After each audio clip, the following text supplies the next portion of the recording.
Matthew Laburto, un nom que de nombreux fans de séries télévisées américaines des années 1970 et 1980 n'oublient pas, est un symbole de résilience, celui d'une âme qui, malgré les épreuves, reste inébranlable face aux dures réalités de la vie. Né le 8 décembre 1966 à Los Angeles, en Californie, il est le fils de Ronald Laburto et de Frances Marshall, deux artistes au grand cœur, profondément croyants en l'amour.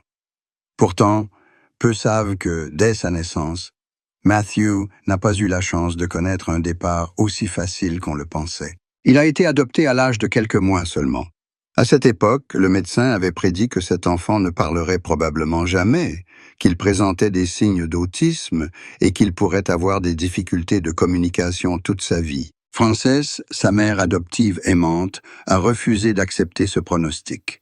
Elle était convaincue qu'avec amour, patience et musique, elle pourrait aider son petit garçon à sortir de l'obscurité. C'est elle qui lui a mis les premières clés entre les mains, l'encourageant à exprimer ses émotions par la voix, alors qu'il ne pouvait pas encore parler. Matthew a commencé à parler à l'âge de 4 ans, et dès lors, ce fut comme si l'univers s'ouvrait à lui.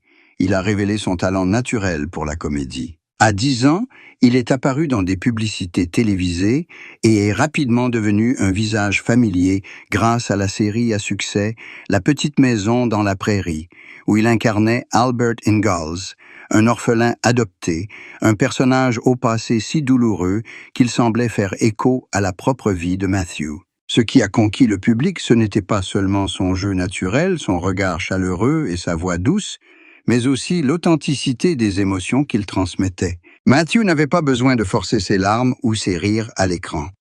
Il vivait simplement avec le personnage, comme s'il revivait la douleur et le bonheur qu'il avait connus. C'est peut-être pourquoi, à la fin de La Petite Maison dans la Prairie, des millions de téléspectateurs ont été déçus et Matthew a ressenti un grand vide. Après ce succès retentissant, sa carrière s'est poursuivie avec des rôles dans Whiz Kids, Deadly Friend et plusieurs autres séries télévisées. Mais Hollywood, avec son glamour et sa concurrence féroce, n'est pas chose facile pour ceux qui aspirent à la simplicité et à l'authenticité.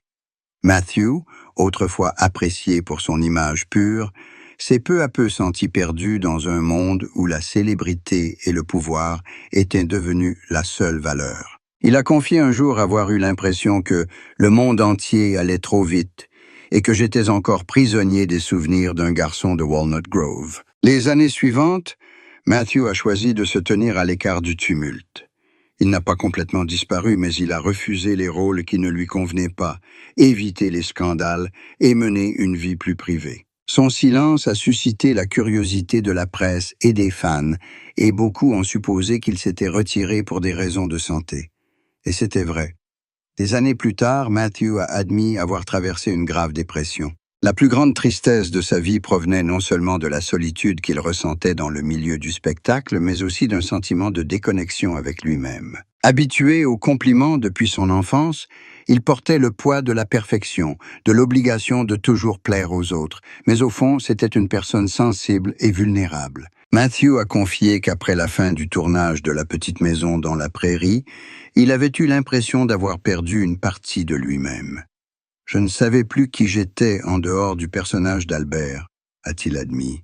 « Une fois la caméra éteinte, je me sentais vide. »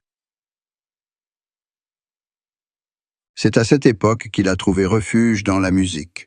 Outre son talent d'acteur, Matthew est un pianiste doué et jouer de la musique l'aidait à garder l'équilibre. Dans les années 1990, il a prêté sa voix à des jeux vidéo et des films d'animation, trouvant ainsi une joie créative loin des projecteurs. C'est également à cette période qu'il a rencontré la femme qui a bouleversé sa vie, son épouse actuelle, qu'il a toujours considérée comme le plus beau cadeau que la vie lui ait fait. Son épouse, étrangère au monde du spectacle, comprenait les blessures émotionnelles que Matthew portait en lui. Elle lui avait confié qu'il y avait des nuits où il restait éveillé, assis au piano, à jouer des mélodies tristes et sans paroles.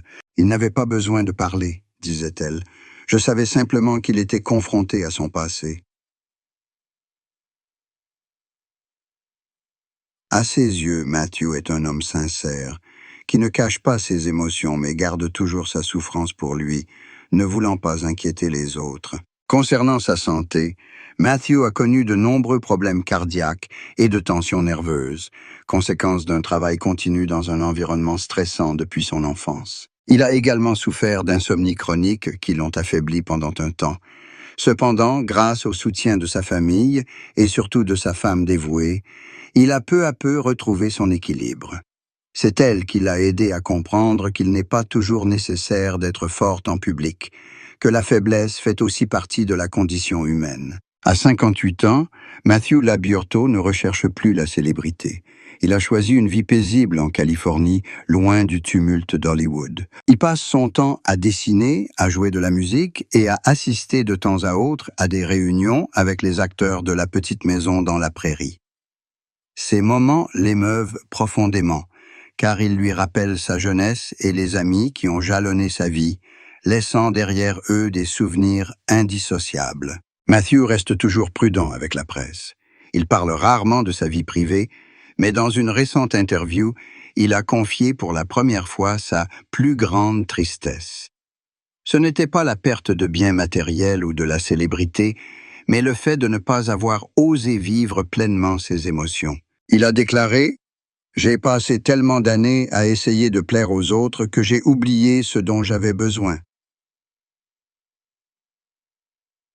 Interrogé sur d'éventuels regrets, il a simplement souri.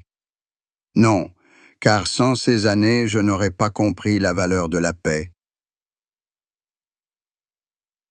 Sa famille, et en particulier son frère Patrick Labiorto, lui aussi acteur, lui a toujours voué un profond respect. Patrick a dit un jour que Matthew était l'âme la plus douce qu'il ait jamais connue, et que, même si le monde l'oublie, je sais que mon frère restera mon héros. Cet amour familial est la source de force qui aide Matthew à surmonter ses moments les plus sombres. Ils se réunissent souvent, se remémorent de vieux souvenirs, rient et pleurent ensemble et expriment leur gratitude d'être encore là les uns pour les autres après tant d'épreuves. Malgré les nombreuses souffrances endurées, Matthew n'a jamais perdu foi en l'humanité. Il croit que chacun porte des blessures invisibles et que l'important n'est pas de les dissimuler, mais d'apprendre à vivre avec. Cette conviction fait de lui un exemple pour de nombreux fans, notamment les jeunes qui luttent contre la pression de la célébrité et les attentes du public. Aujourd'hui, même s'il n'apparaît plus régulièrement en public, Matthew reste un symbole pour une génération d'artistes authentiques, à l'abri des sirènes du succès commercial. Il mène une vie simple et heureuse avec sa femme et quelques amis proches. Lorsqu'on lui demande ce qui lui apporte la plus grande paix intérieure, il répond simplement « Quand je joue une chanson que personne n'écoute et que je sens les larmes couler, je sais que je vis encore en accord avec moi-même. » Voilà qui est Matthew Labiorto, un homme qui a traversé une enfance tumultueuse, connu la gloire et la solitude, l'échec et la sérénité. Sa plus grande tristesse n'est plus un fardeau, mais la part sensible de son âme qui lui permet de mieux comprendre la valeur de l'amour. Son épouse a dit un jour « Il n'a pas besoin du public pour briller. Sa lumière vient de sa bonté. » C'est peut-être pourquoi, malgré le temps qui passe, le nom de Matthew Labiorto reste à jamais gravé dans le cœur du public, non seulement comme celui d'un acteur talentueux, mais aussi comme la preuve que la bonté et l'honnêteté peuvent aider à surmonter les plus profondes souffrances de la vie.